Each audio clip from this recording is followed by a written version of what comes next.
Welcome to the Explainer.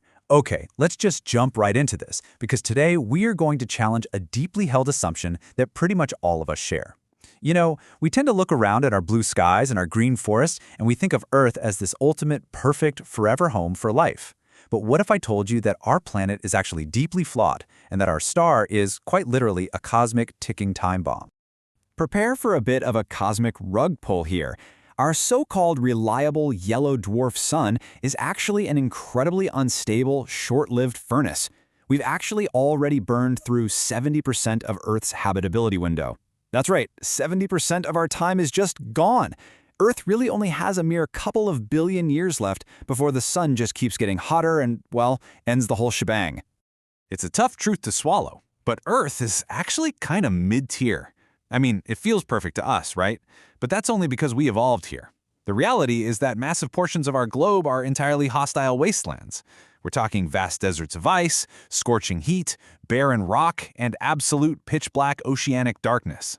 So, if Earth is just average, what does a truly perfect world actually look like? To figure that out, we need to completely rethink our stellar neighborhood. Section 1. The Cosmic Compare and Contrast. Finding the perfect star, escaping the red dwarf trap.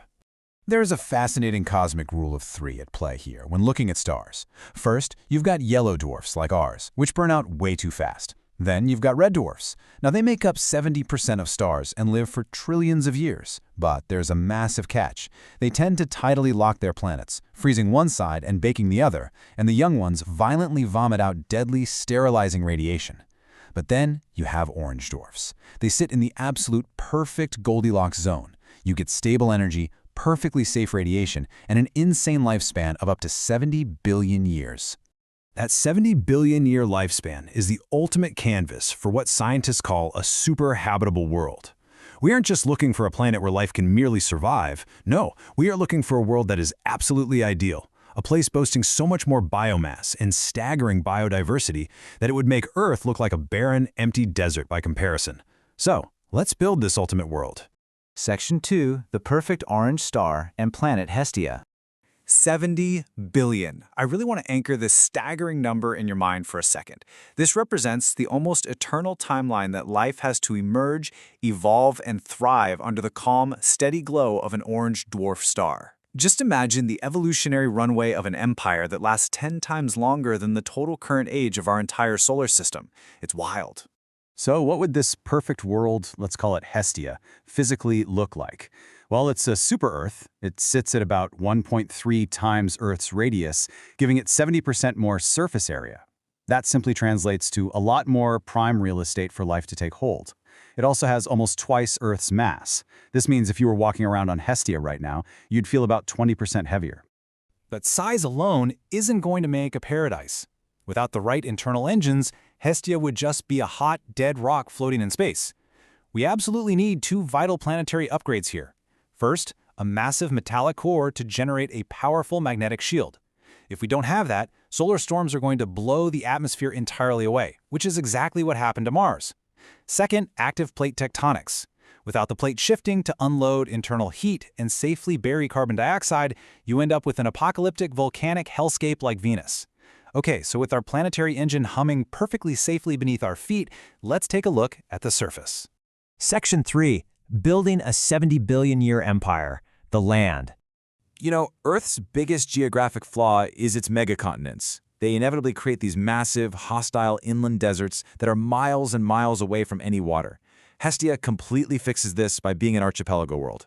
Millions of fragmented islands mean absolutely zero inland deserts. Literally every inch of land has access to water. Plus, we bump the global temperature up by about 5 degrees Celsius, turning the entire globe into either lush tropical forests or completely ice-free polar zones.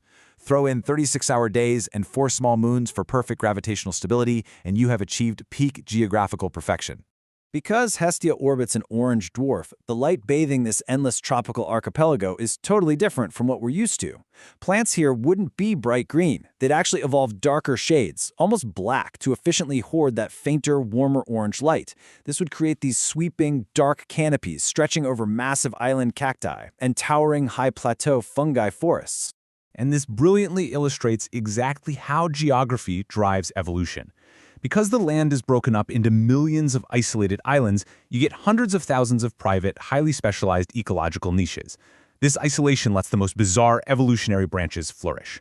Picture slow-moving hunter plants shooting poison needles at screeching feathered lemurs, or armored centipede lizards scurrying through the dense, dark undergrowth. It's incredible. But the ground is just the beginning. The conditions here allow life to easily conquer a whole new dimension. Section 4. Conquering the Sky. Another world to inhabit.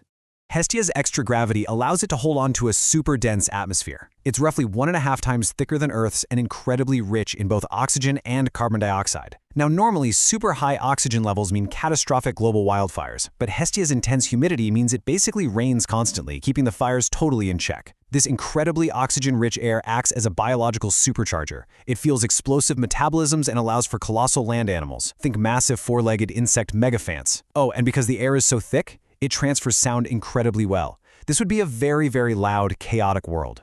But hands down, the most fascinating consequence of this dense air is how it completely changes the rules of gravity. On Earth, flying is highly energetically expensive. But on Hestia, flight is incredibly cheap. Because the air is just so thick, animals need much smaller wings and vastly less energy to stay afloat. Over 70 billion years of evolution, this ultra-cheap flight results in creatures that Earth's skies could never even dream of supporting. The ultimate example here is the sky whale. Imagine enormous beasts shooting through the thick cloud layer, filter feeding on millions of tiny flying critters. They are so perfectly adapted to living in this dense atmosphere that they never ever touch the ground, except maybe to lay eggs or when they finally die. From those crowded skies, let's plunge into our final and honestly perhaps most vital ecosystem. Section 5. The best possible oceans, maximizing the edges. Before we look at Hestia's oceans, we have to acknowledge a pretty sad reality about Earth's. 95% of our sea is a permanent, dark abyssal desert. Sunlight can only penetrate about the top 200 meters. So, the vast majority of Earth's oceans are completely barren of the sunlight needed to fuel the base of the food web. It's a massive waste of space. Hestia solves this problem elegantly by basically outlying deep oceans entirely. Instead of those vast abyssal depths, almost all of Hestia's oceans sit on shallow continental shelves, only 100 to 200 meters deep. This means virtually the entire ocean floor is a sunlit zone.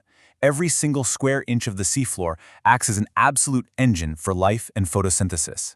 And because of those millions of fragmented islands we talked about earlier, Hestia boasts coastlines that are 45 times longer than Earth's. Coastlines are nature's ultimate biodiversity superchargers. It's where the nutrients constantly mix and churn. This immense stretch of shallow, sunlit water creates living coral megacities stretching for thousands of kilometers, just packed shoulder to shoulder with bizarre creatures like pseudo-crabs and terrifying fish lizards.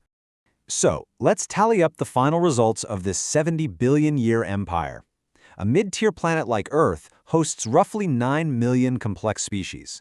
But Hestia, with its massive surface area, that super dense atmosphere, the perfect climate, and endless shallow oceans, it would easily hold hundreds of millions of complex species. The sheer volume of biological experimentation happening there at any given second is just mind-boggling. Given a 70 billion-year runway and hundreds of millions of species rolling the evolutionary dice, the emergence of intelligence isn't just a slight possibility, it's practically inevitable. In fact, a world this ancient, stable, and resource-rich could easily spawn multiple parallel, intelligent alien civilizations at the exact same time, each building their own sprawling empires out of stone, wood, metal, or maybe even silicon. Which brings us to a final, slightly humbling thought to leave you with. Imagine looking through the telescopes of an advanced civilization living on that eternal, super-habitable orange utopia. What would they think when they finally looked at us?